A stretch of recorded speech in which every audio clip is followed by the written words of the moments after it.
The views and content expressed on the following program are provided solely for informational and entertainment purposes. They do not constitute legal advice. A podcast is not a substitute for retaining a competent, licensed attorney to advise you on your specific legal situation. Break the business, place work and work is play. Power into creators, have fun along the way. Break the business, doing what it takes. Celebrate success and learn from the mistakes. How's it going, everybody? Welcome to the show. It is time for Break the Business, where we empower indie creators and have some fun along the way. I'm Ryan Kairalla, and it is a pleasure to have you here this week. I am all smiles this week.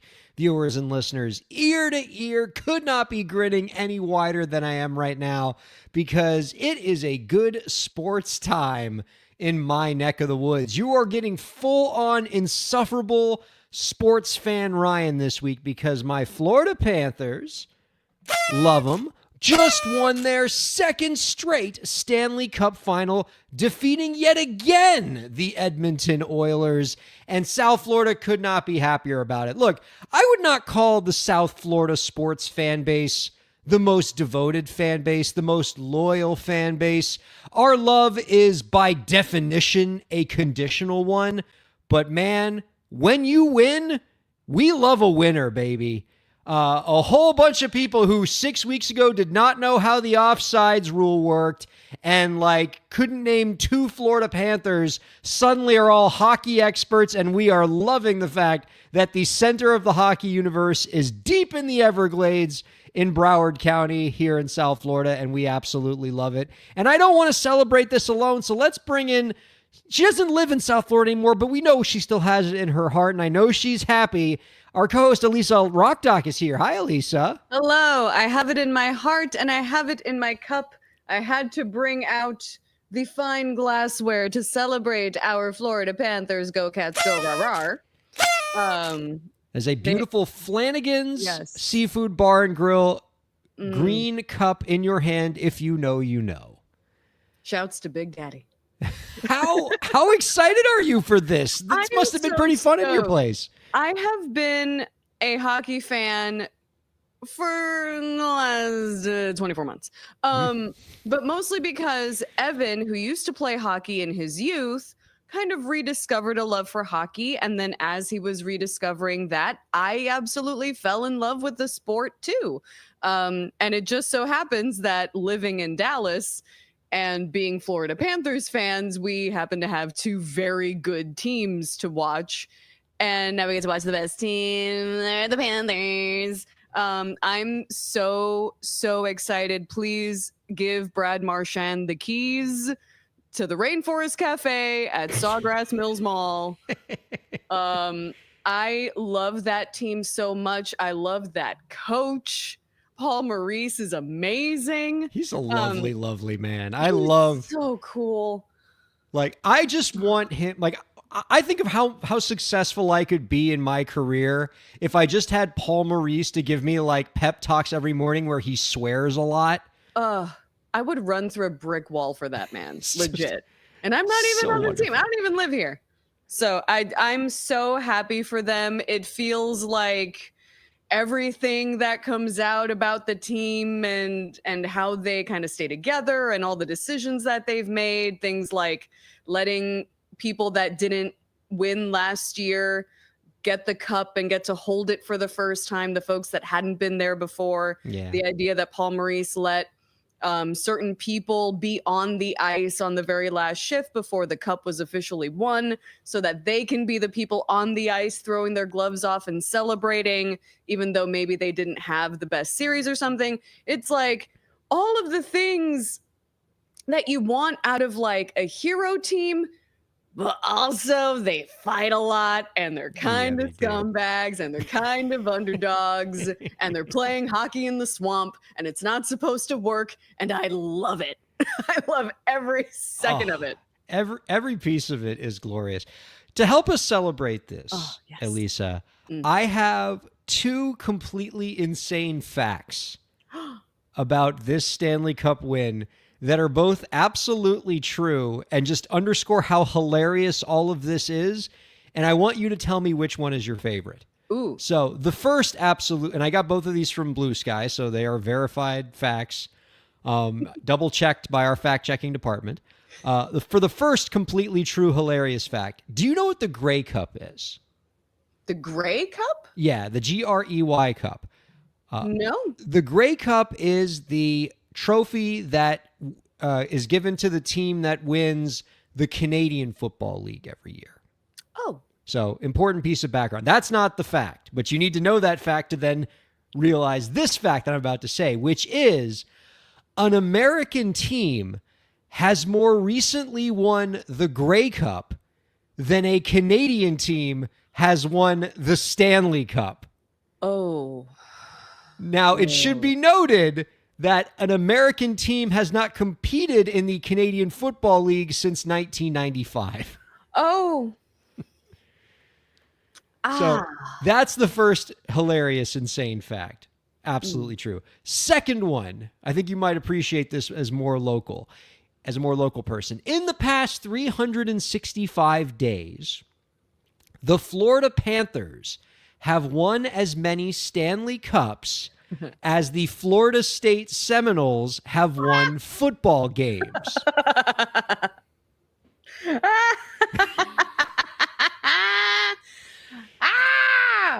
That is a very specific, amazing fact for us.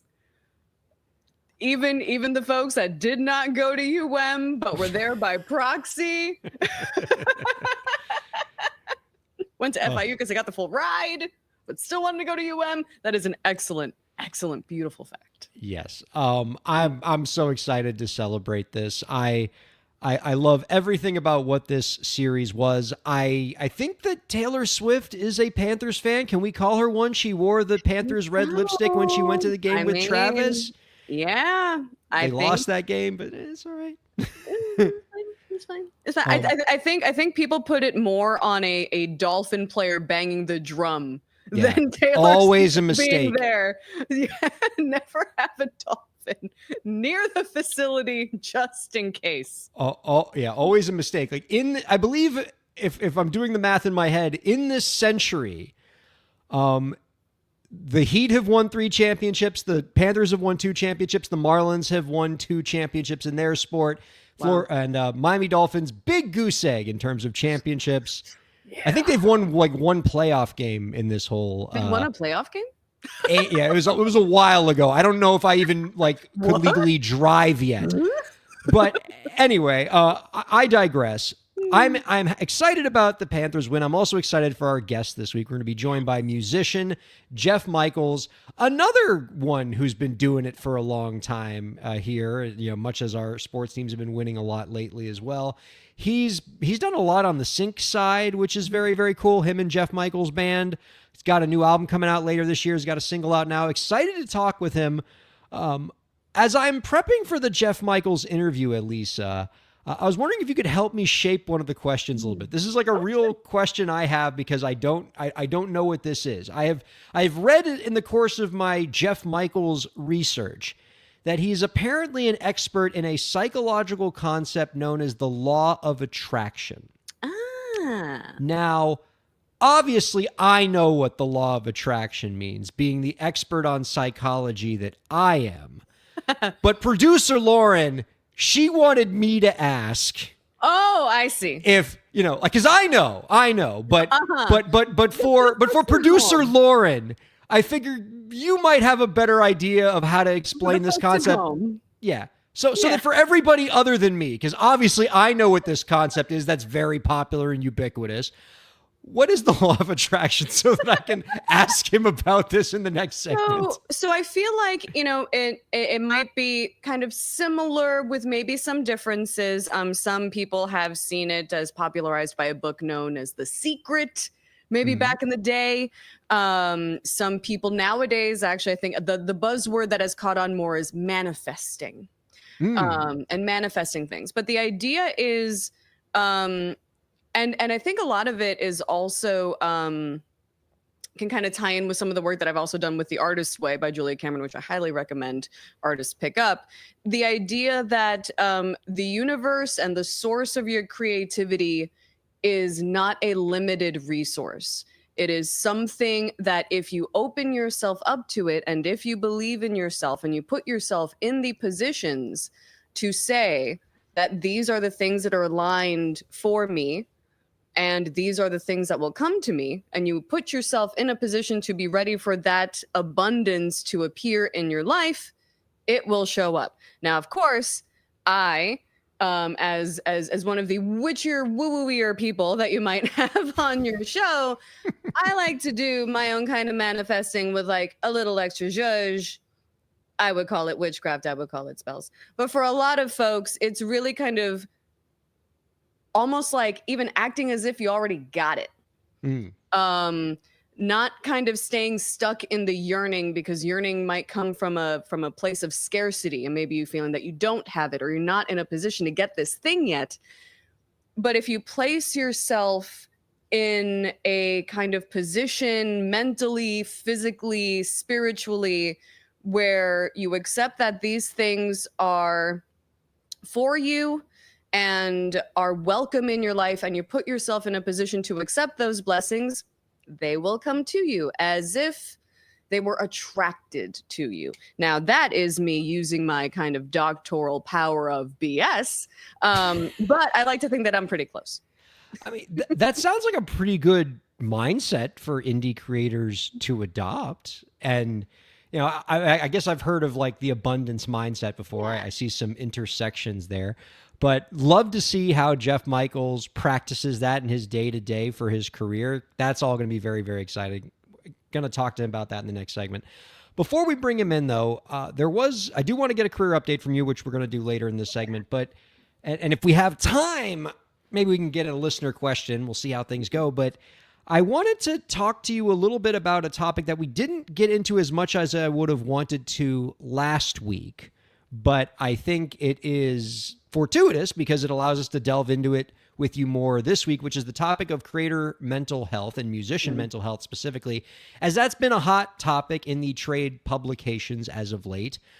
Billboard had an article recently talking about sort of this therapy gap that a lot of musicians are dealing with, where the biggest health expense that a lot of creative professionals are having is in mental health services specifically, usually because it tends to be on the more expensive side relative to other forms of medicine, often not covered as much by insurance, but it's a big problem. It's a big gap for a lot of creators to close. From this Billboard article, quote, "Over the past several months, Billboard asked more than a dozen artists, managers, financial planners, music executives, and therapists about creative's single biggest out-of-pocket healthcare expense, and the answer was consistently the same: therapy. If you're a beginner artist without a record deal, maybe a publishing deal, you're making about $2,500 a month, and you're like, wait, how am I going to take more than a third of that and put it toward a therapist? They just can't do it." And when I told you I wanted to talk to you about this topic, Elisa, you seem to be ready to kind of lay out a lot of why this topic spoke to you. And love to get kind of your thoughts on the overall theme there. Yeah, I'm a huge proponent of therapy. I have been with my therapist for probably, gosh, how long has it been now? It's 2025. Let's do the math. Probably like, God, almost a decade. That's kind of wild. But it's been about like 7 years. I've been in therapy, and I'm pushing 40. So when it comes to coming to therapy, I probably came to it a little bit later than perhaps a lot of my peers and a lot of the younger generation potentially, because it's something that has been stigmatized. It was stigmatized in my family for a long time, which is why it took me so long to seek it out. But it has been absolutely revolutionary.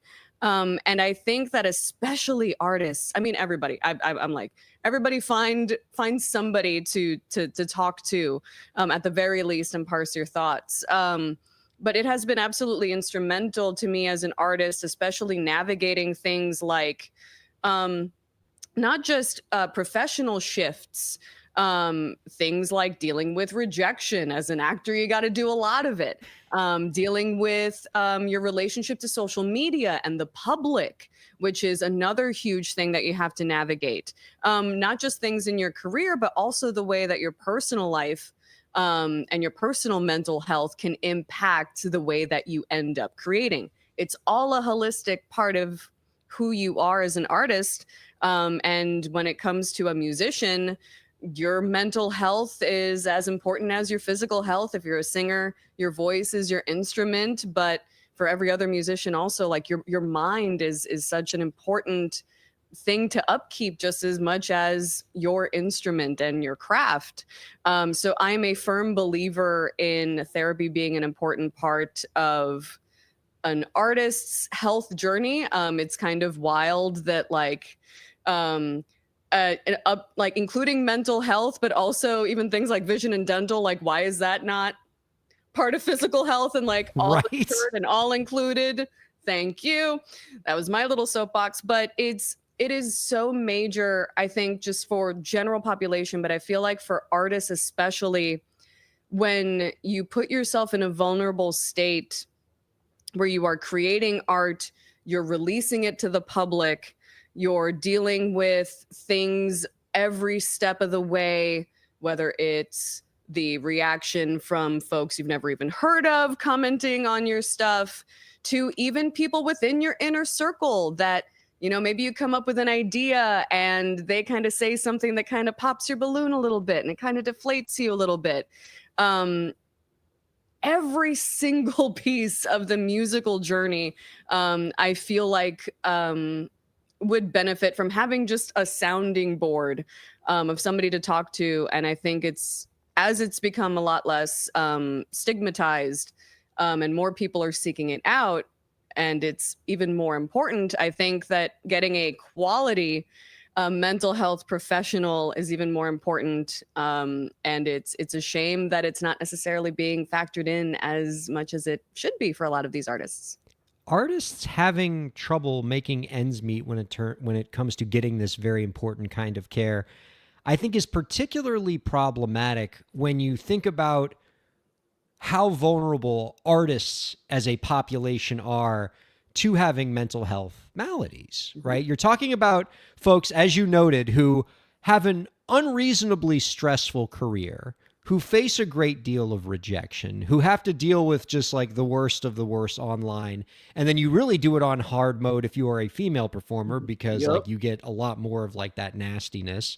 So all of that, so you're getting hit with a lot of mental health stressors, compounded by the fact, and I've done like no research into this. This is just kind of my own anecdotal experience of working with creative professionals. I feel like the things that make you wired in your brain to be capable of creative genius also tend to wire your brain in a way to put you at greater risk for mental health issues. I think, you know, to be having the capability to be able to express your emotions and put your feelings into song or onto pages or onto a canvas, I think is going to have a lot of like ripple effects in terms of how it affects your psyche in other ways. And so these are folks who really need this care and often have the most trouble getting it because it's expensive. You're not a W-2 employee in many cases, so it's hard to find like the healthcare for it. If you're getting it through the union, like you usually have to have a certain income minimum to get there. And so as an industry, if we are cognizant of both of those realities, the financial reality as well as just the vulnerability that artists have to it, it is incumbent upon this industry to come up with solutions here. One of the ones that we were able to talk about last week, Elisa, actually came from a friend of the show, somebody that you and I have interviewed, Ricky Reed, the Grammy Award-winning super producer. He's got a label called Nice Life. And one of the things that Nice Life has done is he created a special wellness fund for all of the artists who are signed to Nice Life. It is a $5,000 annual fund that each artist gets. It is non-recoupable, so you don't have to worry about paying it back out of your royalties. And you can use it for whatever will help your mental health. Certainly traditional therapy, but if you want to get an exercise, bike or something, because the Peloton's going to help you, if you need to go on a trip somewhere to have a mental health vacation, the fund is going to cover that, completely non-recoupable. And I want to see more industry solutions like that. Absolutely. I love the idea, especially because cognitive behavioral therapy or talk therapy, etc., isn't necessarily going to work for everybody. So being able to be flexible with the solutions that would actually be the most useful is great. I think that is it feels like it's a shame that a lot of times the indies that are often passing around the same $20 between each other are often the groundswell of all of this support. When there's probably a billionaire somewhere at Spotify that could probably find something in his couch cushions to be able to help out. But I think that's great. I think the fact that folks are stepping up, and I think that folks like Chapel Roan, as was mentioned in the articles previously, more folks speaking up about it, especially those that have the kinds of platforms that major artists have. I think hopefully that will create positive change. But in the meantime, if you're out there, you are absolutely not alone. And you have a friend in me, somebody who has gone through the process, gone through it very, very late in life. And my only regret is not having done it sooner. As I always say, my motto is, it's never too late, but don't wait to start. Very good.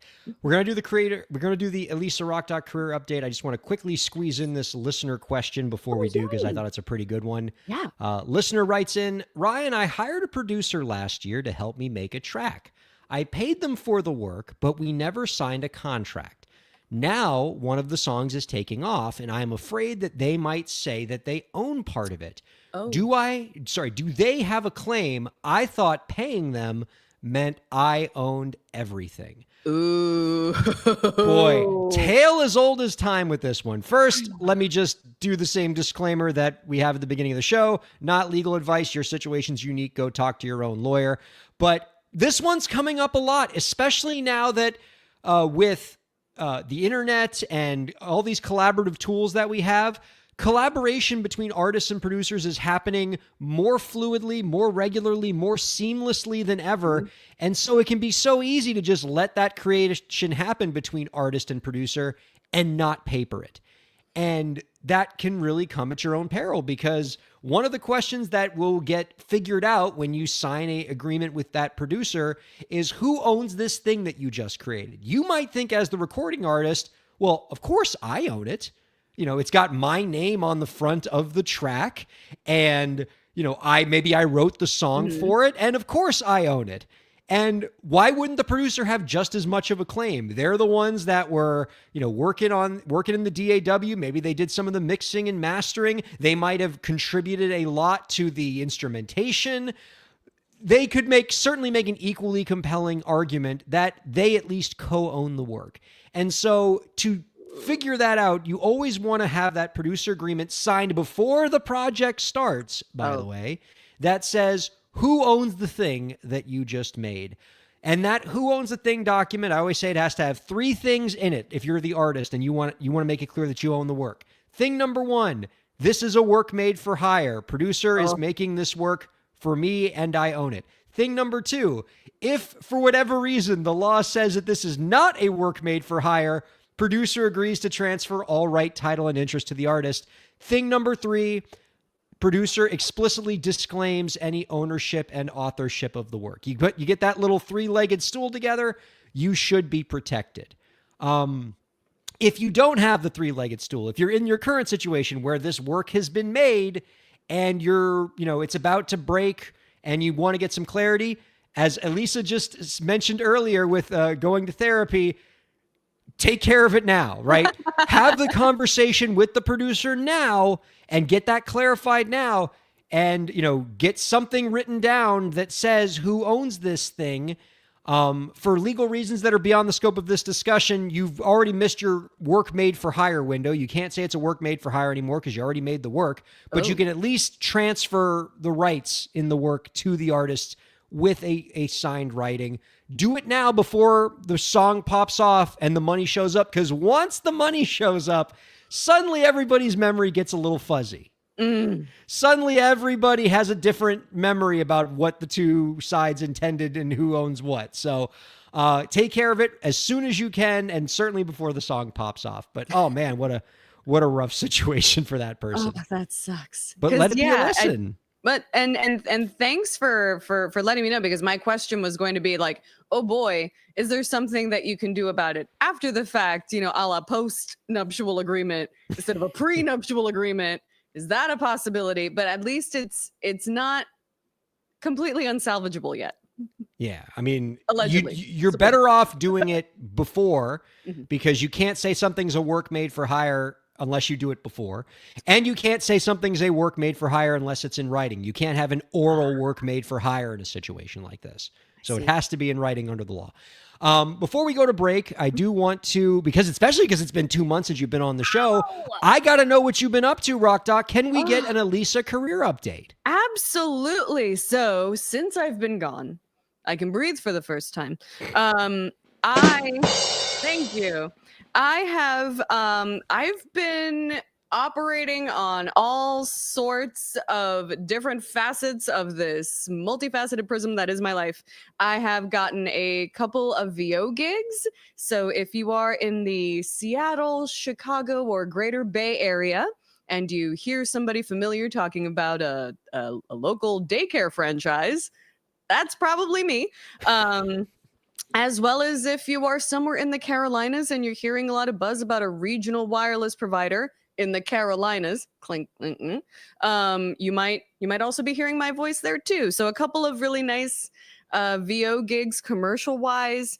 My acting class ended. I'm so sad. Oh, I'm so sad, but it was the most rewarding 2 years of my life. And I immediately signed up for a watercolor class at the same exact time and the same exact day, because I just could not bear not being in school anymore. that's your learning day. Like, Yeah. Wednesday, Wednesday night's my learning day. So, so I signed up for a watercolor class. I'm very, very excited. It's a little 4-week intensive watercolor class. And a couple of other big things. I just had some headshots taken, some new recent headshots taken. So look out for those on the social media popping off soon. But another thing that I'm super excited about is that I've recently joined a new band. I'm a lounge artist now. I've only had one gig, and we're booked for another one. But it's really, really exciting. It was a project that Evan was invited to be a part of that was supposed to be doing these kind of like almost postmodern jukebox-y kind of instrumental, jazzy sort of covers of pop tunes. And then whenever I have an opportunity, I always go, y'all need a singer? And Evan threw my hat in the ring, and thankfully the guy said yes, and we had a rehearsal, and the set list that popped off was mostly 90s, and I was over the moon.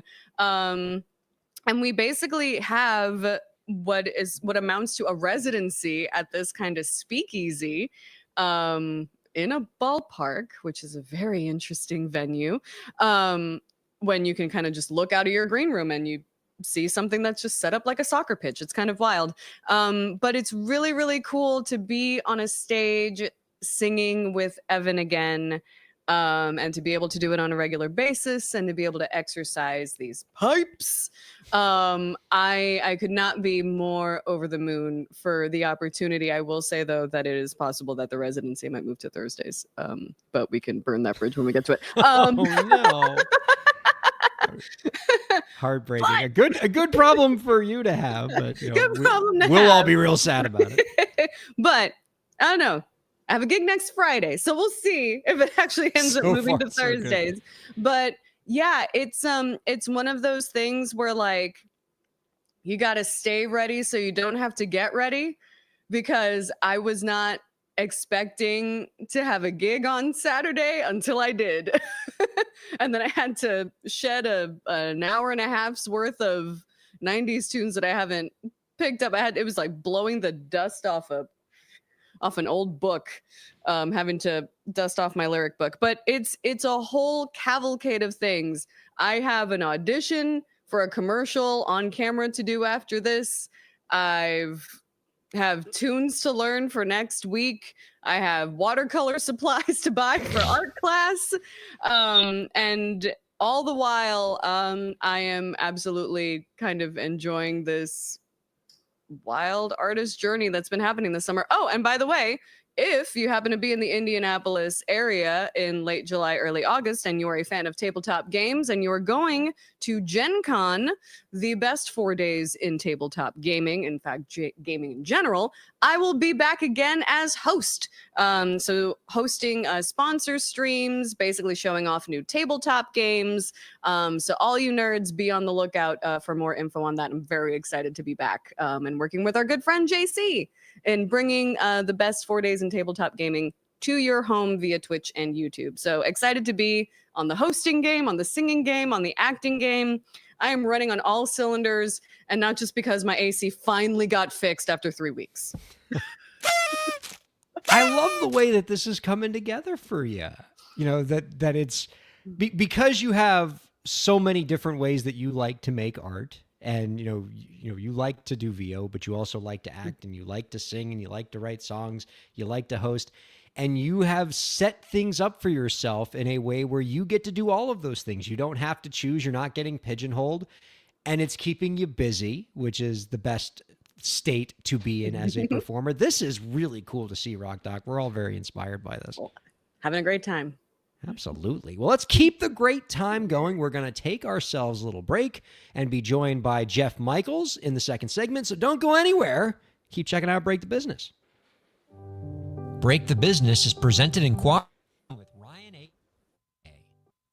Kairalla PA is a law firm providing transactional entertainment legal services, including contracts, business formation, commercial law, copyright, trademark, and more. Ryan A. Kairalla, PA, Miami, Florida. rkpalaw.com.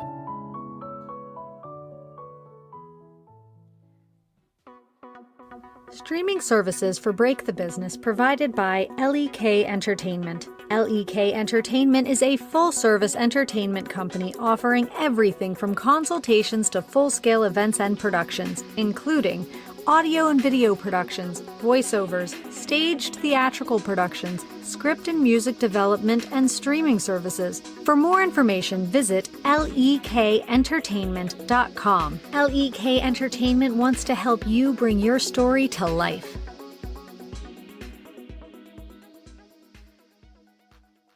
Thanks for supporting Break the Business. If you have a question or topic that you want us to discuss, email us at breakthebusiness@gmail.com. You can follow the host, that's me, on Twitter at Ryan Kair, and you can follow the show at the BTB Podcast. Be sure to subscribe to the show on Twitch, YouTube, and Facebook, and on all major podcast platforms. And now, let's get back to the show. Welcome back to Break the Business, everybody. Ryan Kairalla here with Elisa Rock Doc. And boy, we just got a lot to be happy about here. I'm still riding the championship high. I forgot how much I miss the pots and pans in the streets, and the way that South Florida celebrates when one of our team wins a championship. You go down like every major road in Dade and Broward County, and it's a bunch of people banging pots and pans, and there's really no celebration quite like it. And it's just great to see on the news. And I'm telling you, like, we're not the most loyal sports fans in the world, but we love a winner like nobody else in South Florida. Yes, we do. Yes, we do. Yeah. And I mean, banging the pots and pans, and that is exactly how the Stanley Cup ends up dented after less than 24 hours. Oh, yeah. This is why we can't have nice things. We're already destroying Lord Stanley's Cup. Yeah.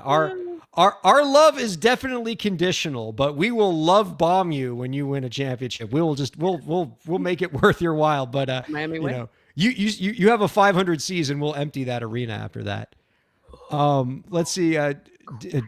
What do we got there? Daniel Neruda writes in. What if you started to do Break the Business live at Gen Con? There's a lot of creators there, and also you could talk about rules lawyering. It's funny you mentioned that, Daniel, because as Elisa was talking about Gen Con, and I was like, oh my God, it's been a year already. I remember when Elisa was talking about Gen Con last year. No joke, like right when we went to break, I went right into my phone and was like looking up Gen Con dates because like, can we swing something? I've always wanted to go to this thing. It looks so much fun. I'm going to be in China while Gen Con is happening. So I will be about as far from Indianapolis as you can get. But to your larger point, to our viewer who wrote that in, I would love to at some point make that part of the Break the Business, national tour. I think it would be really fun to go to Gen Con. I think it's a great playground for a wide range of creators, and I think tabletop gaming is awesome, even though I suck at basically every kind of tabletop game. I'm also bad at basketball, but I like to play that too. So that alone won't keep me away from it. But point noted, like maybe for next year, assuming that I'm not going to be overseas, love to set that up because I think it'd be really fun to hang out with Elisa, Rockdoc, and JC, and we'll just have a grand old time. Let's go ahead and bring out our guest this week. Well, Jeff Michaels take the stage, an indie heart through every age, from quiet nights to roaring cheers, your music echoes through the years. Our guest this week is a musician whose recordings have been featured in a number of film and TV programs. His latest single, Lost in the Night, is available now, and his new album, Luckiest by Far, will be released later this year. You can find out more about our guest's work by visiting jeffmichaelsband.com. We are happy to welcome Jeff Michaels on to Break the Business. Hi, Jeff. How are you? Good evening, I should say. Oh, good evening, indeed. Love the setup. Love the piece of equipment that I think should really be on more microphones that come onto this podcast. That lovely pop filter you have in front of you. I don't have a pop filter on my microphone, which is why every time I say a P sound, I get lots of listener complaints. But it won't be coming from Jeff Michaels because he's got the great mic set up there with that beautiful pop filter. I know it's dorky, but I'm old school tech all the way. So if it works, it works. Absolutely. I mean, and old school, I think, is just another way of saying that you've had a long and awesome career as an indie musician. You've been at this since the mid 2000s.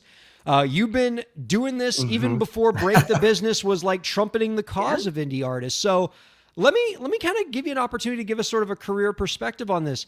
How has your life as an indie artist and just the indie artist business changed the most in these past 2 decades? I was just trying to encapsulate that while you were talking about the indies passing along the same $20. So my story in a nutshell is I started my career back in San Francisco in many bands, and when it was a very thriving artist community. So it was mid 2000s. Train was coming up from there. We were friends with those guys and still are. So it was that era when we were like, big bands coming out of the Bay Area is phenomenal. And the indie scene was very different from today because it wasn't, I was thinking about this earlier. It was very tangible in that you knew everyone in a small area. We all knew the club owners. We knew the engineers. We knew the drummers who were going to steal your money, the ones that wouldn't, the ones we could trust.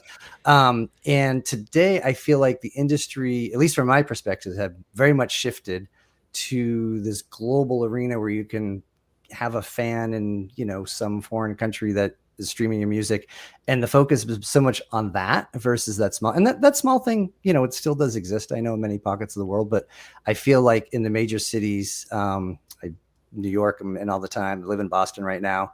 That type of community is not as present as it was, say, 2 decades ago. And I think that was like a very special time to be an indie musician and coming up and starving artists on the streets. And also it was very special. So I think for one, that's like my biggest thing. I've noticed so many people are focusing on the streams and the content and getting out there and your social media platforms, and which is amazing because we never had that. I really, really hate dating myself, but like I'm a child of MySpace. Tom in a white shirt, and like I was blown away when we started getting our first MySpace and fans coming on that, and our first streaming platform was Pandora, and it still exists. I don't think it's as popular as it was, and kind of a funny story. I have my guitar producer friend. He lived in Oakland as well, and he was working for Pandora, and his job was to analyze all the music, you know, and put in about, I don't know, a couple hundred different, you know, descriptions for every single song that he analyzed, you know, tempo and this and this and this. So when we had our album come on, he's like, hey, give me your album. I can put the whole album on Pandora, which was unheard of. Usually get one song as an indie, you know, you're not a major label. And so we had hundreds and hundreds of thousands of streams from Pandora at that time. And it was awesome. It was all because of this little network that we had back there. So yeah, so things like that, I think have changed. Just, you know, I really feel it's much more internet based and that live connection, at least for me. So that's a big one for me. Certainly the way that we listen to music and the way that musicians distribute music has changed so much in just that short period of time. Where, I mean, you're talking about mid 2000s, so that's probably what, like the tail end of the CDs are still like a centerpiece of the release strategy era, and now it's just full on streaming. And, you know, people aren't even downloading music anymore. People aren't buying physical, except vinyl's starting to come back. But now it's all, it seems that distribution is a lot of, it's Spotify, it's Apple Music. When I say the word Spotify, like what are some of the first thoughts that come to your head on that? Well, first on the CDs, it's funny because I was actually up in the attic with my son earlier this week, and we were digging through, and I'm like, oh, this is a CD of my last album. And he like knows what it is, but like, it's not registering. We don't have anything to play it on. It's like, I can hang it on the wall. So yeah, it's so crazy how that technology has changed. So Spotify is very, you know, the first word that comes to me is, it's two words. It's amazing and complicated at the same time. So again, for the reason we're talking about, you know, you can have, after you release a single from your bedroom, the next day you can have a fan in Australia or Indonesia or like somewhere wild in the world. It's amazing. Like that's never, you know, I think we take it for granted right now. That was not available 20 years ago.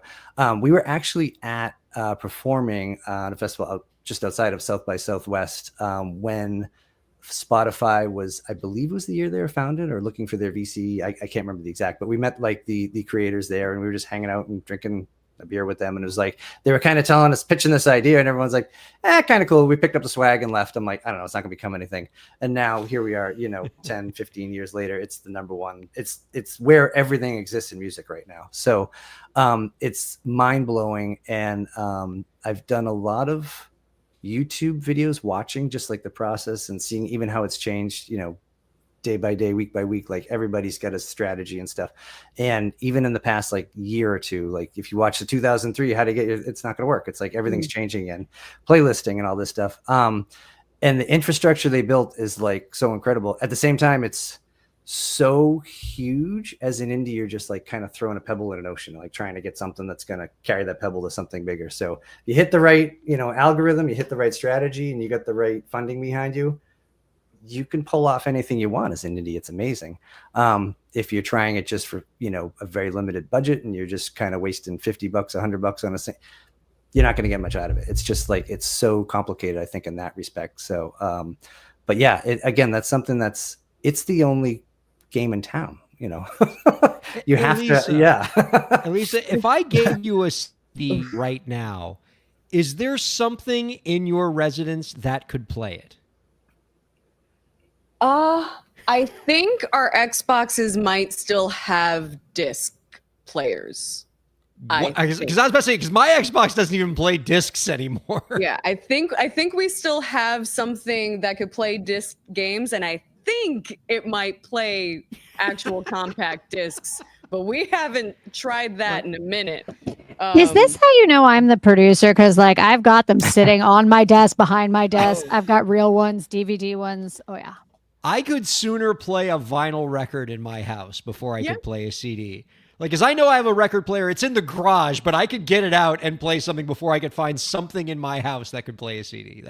It's wild how quickly that's changed. But you could pry my mix CDs that I made in 2003. You could pry those from my cold dead hands. I am keeping those. I hand wrote on those labels very neatly.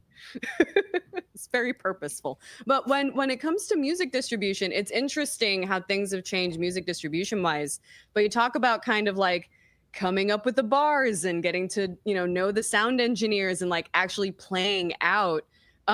How much has the idea of like playing out even changed? You mentioned that like your band is a bunch of friends of yours, and playing out is such a really fun, unique experience. How has that changed for you since the mid 2000s? Well, for me, it's changed a lot, but I think, industry in general, like, so if I go back to when my first band we were forming, we rehearsed every single Tuesday, Thursday, Saturday for a year and a half before we thought about playing our first gig. So we were actually writing, recording. We had a recording that was all set, and we were working a deal with Sony at the time, which was I wasn't the primary songwriter, as keyboard player in the band. But I think back to that time, and like our only goal was to play live. It wasn't about the like we didn't even, as band members, we were like, I don't know, whatever. And that I think is so different now, because you can have this professional record. Like I said, the bedroom singer-songwriters like are ruling the world right now, and rightfully so. They're super talented, and there's no wall to do it.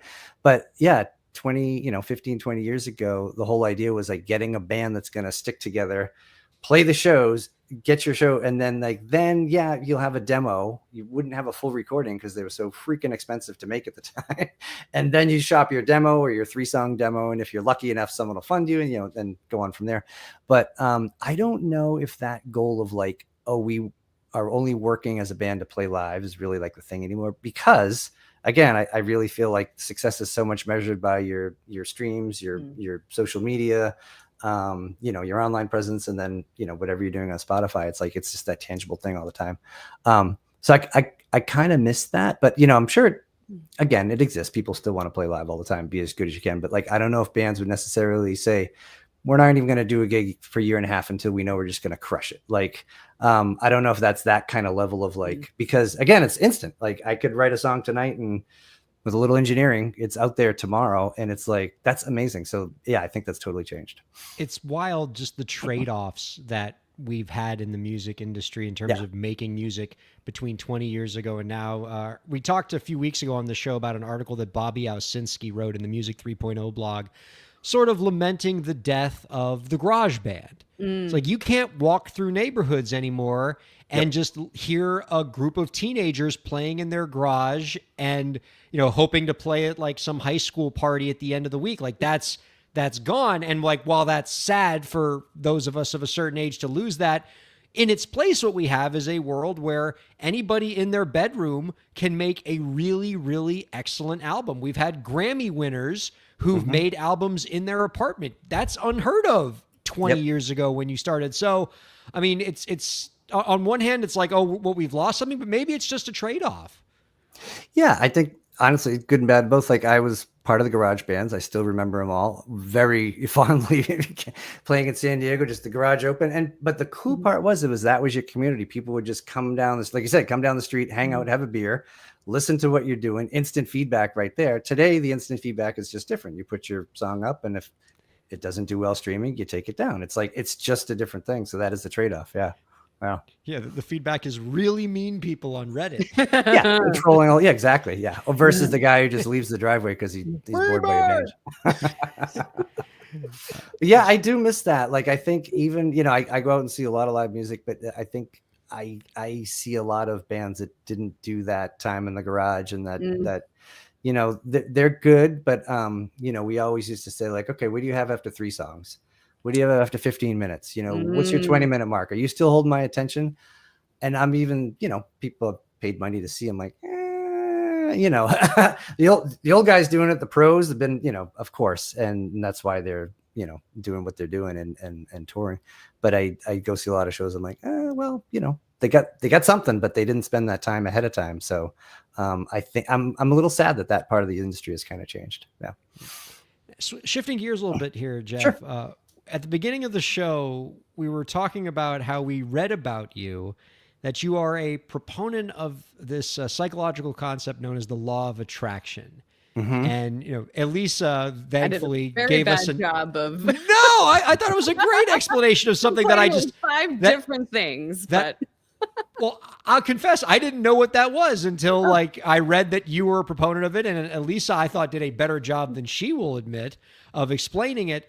But, this is like something that you are a proponent of and have embraced in your own career. Can you talk a little bit about what the law of attraction is and how you use it in your work?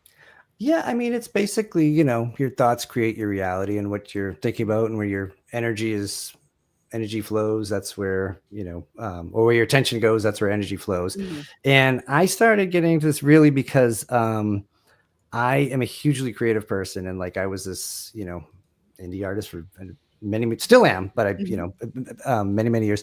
And then I started like really getting into the creative process, and we were like, just fell in love with the songwriting process so much. I'm like, where are these coming from? Like, it's, all this stuff. And so I kind of started taking that with other aspects of my life. And I started thinking about like, you're creating songs out of nowhere. These are like, but you're also doing this with everything else in your life, these things you want, these jobs you want, whatever. And then, the movie The Secret came out, and that kind of like went worldwide, but I had already been thinking about that. There's so many, books written. And so I got really deep into it. And then it wasn't until I want to say a couple years ago that I was really like, oh, this is how I live my life now. Like, I don't even like think about things anymore like I want. So a couple very basic examples is like, I really wanted to record this new album, and I'd taken a break from music for a while, and I was like, I don't know, I'm going to need some kind of like something to make me do it some sign. So I had applied for a grant that was like completely out of reach, and I actually won a grant to record this. I'm like, okay, that was fantastic. And I'm like, I need something better. I'm like, I want my old band together. And I'm like, and I just had this, just kept thinking an image in my head. I'm like, I want my old band. I haven't played with them in 10 years. I want this to happen. And lo and behold, it all like worked out magically. We showed up in like San Francisco recording. And on top of that, I mentioned we were friends with Train growing up in the Bay Area. Like, my friend from Train, who's on tour 9 months of the year, happened to be in the Bay Area that day. I'm like, can you come by and jam? Absolutely. He's on this album too. It's like all these things kind of came together at once. And it was really just the thing for me is just kind of holding that idea in your head and like thinking it, and it just magically manifests. So to me, I have put that creative process into not just the songwriting and writing, but like that in most of my life. And I don't know how to go back and live life the other way now. So it kind of hit me a couple of years ago. I'm like, this is sort of how I'm living. And like everything I've kind of magically, popped into my life has been just this thought process. So it's an effortless kind of thing. And I'm really trying to, come up with a way to teach, I think, artists something like this, because I think it's a very valuable. We were talking about, the indie artist is chronically known as the broke artist. And all. It's like, but you don't have to be as well. So there's like all these other way to attract the money you want and the career you want and all this. But it took me a really long time to learn. So I'm trying to like always thinking like, oh, how could I show someone in a way that's like instant? So there's a lot of gurus out there, and I've been, doing this for now 5, 6, 7, 8, 10 years. And I'm thinking about like how to tie that into the music. So I think that's going to be my next endeavor. So yeah, I appreciate you asking about that though. Yeah. And what would you say was kind of like the toughest thing about coming back to music after a hiatus? Yeah, it was pandemic based. Basically, I had a residency I was playing every month for, I don't know, maybe 7 years and still with stuff. And I took a break during the pandemic, and then I did what every other artist start to do, kind of doing the, I'm going to do the streaming thing. And then I'm like, I'm again go back to this. I miss that live feedback. Like, yeah, you can see the people, but I miss the bars. I miss the whole camaraderie. So I didn't do it that much. And then I'm like, I still got a lot to say. And then that's when I took a break for, I think it was almost 4 years. And then my songwriting partner was literally like, no, you're not done with this. You can't retire. Nice. Phil Collins came back. You can come back. So I actually, again, applied for that thing. I'm like, well, if I get to, and then I won this grant. I'm like, all right, we're going to do it. So we wrote a whole new album. And I was mentioning earlier, I actually, for the first time, working with a label on a distribution deal that I signed early this year, on which I've independent release everything I've ever done. So this was a huge win for me. So it's like, yeah, it felt really good to come back and take this break. So yeah. Nice. That's so exciting for you. And I know, so you have the new single that's out now, and I think you have the album that's coming out later this year. Yeah, we did the single, and then in this process, I did a video, and then I very randomly got an email about this label. It's in Sweden, actually, and they're a hybrid label, which is like, I think it's this fantastic business model. It's like, they partner with you. They become it's not taking any of your ownership or anything, which I've always been so leery of. And this comes up a lot in topics we're mentioning earlier. And so that's going to be coming out in the fall. We're going to have a single release, and it's so interesting working with label, because we were talking about how, like, oh, you record a song, you want it out instantly. So these songs have been done for like 2 years, and I'm like, I'm ready to get out. And they're like, well, here's how we work. It's like book publishing. It's like, this will be coming out 9 months from now, because you got to do this prep and this prep and this prep. Right. And so I'm getting all my, European PROs ready to go and like stuff like that. So it's exciting. And, I've been actually doing a lot of, interview stuff, and it's really kind of cool to like have all this prep, because, again, haven't done this for so long. This is the first time it's like, oh, this is like, I got a team behind me now, and it's kind of nerve-wracking but thrilling. So I don't know what's going to become of it, but I'm happy to So you're doing like get validated. I want to say, yeah, you're doing like a full-on launch process. That's very exciting. Now, when you say you have a partnership kind of arrangement with this label, like, is it sort of like a VC style thing? Like, there's money that's going into making the record. Once there are profits, they are split between the two of you, like you co-owned a business venture? Well, actually, this one's a little different. So I view it more as, so I actually published a book several years ago with a hybrid publisher. So they were, it's called Greenleaf Book Group out of Texas. And I wrote a travel book that was featured in airport retailers nationwide. It was called Please Hug Me, I've Been Delayed. And the book did well. Yeah, we need it again, because air travel once again took a tank. But anyway, long story short, they were hybrid publishers. So what that meant for them is the author takes on some of the cost, well, a lot of the cost of the promotion and things like that. But in return, you get an astronomically higher book royalty rate, so you can, break even a lot quicker. So in this case, we had a record already done, so there was no recording up front. So they do all different types of deals, but in this case, they were like, we were going to split the cost of like promotions and things like that, and their rate, we're splitting profits in a much more favorable way to the artist than it would have been. Here's my masters, maybe someday I'll see $1 like 10 years down the road. Like, and here's a little advance. So I it's a pretty unique model. I've talked to a lot of people who haven't heard it before, and but what it does for me, it exposes me to a market that I've never had exposure to, which is a huge European market, German radio, London radio. I'm like, super cool. So I'm going to just see what happens. And we're kind of taking the next 6 months of revamping headshots and all this stuff, and creative team behind me. So yeah, got to make That's it very exciting. Cool again. Yeah. Excited to see how that's all going to turn out, Jeff. Yeah, me too. Don't be a stranger. Like, give us some updates as they happen, so that we can see, we would love to follow you on this journey. You can find out more about our guest work by visiting jeffmichaelsband.com. Jeff, before we let you go, we got one last question for you. Yeah. Do you have any last tips for the indie creators out there to help them move their careers forward? I am going to go with what I think I would have told my younger self, which was, never trust drummers to collect money at the end of the night. I brought up, we lost someone. It bears repeating. I know. My drummer's best friend, but I'm not the sub ones. I think what I made the mistake of doing for such the longest time was tying, you might have been talking about this earlier, tying income stream to music and music only. And like, I was working full time and all this stuff, but I always had in my head, like, I am not succeeding at music because I am not making the money that I can make at a day job or whatever.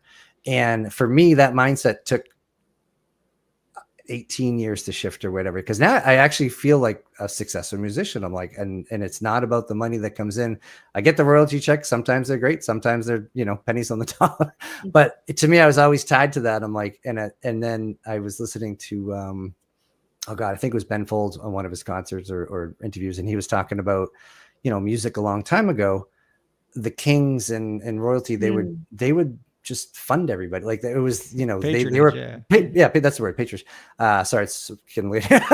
And so like that kind of set in. I'm like, yeah, it wasn't. So as an indie, I was always like, I have to make this career, you're talking about health insurance and not health insurance and all these things you can't have because you're just struggling so much. So I think if I was telling my younger self, I'd be like, stick with the job, don't put yourself in debt, and like just take the music success as it comes for its own thing. Don't attach the money to it, because I think that's where a lot of people do get hooked up on that. And you can have it both ways. So that's my advice to me. Hopefully that helps other people too. Love that. Our thanks to Jeff Michaels and Elisa Rockdog. Thanks to producer Lauren, and thanks to all of our viewers and listeners, as always, for checking out Break the Business. We'll see you next week.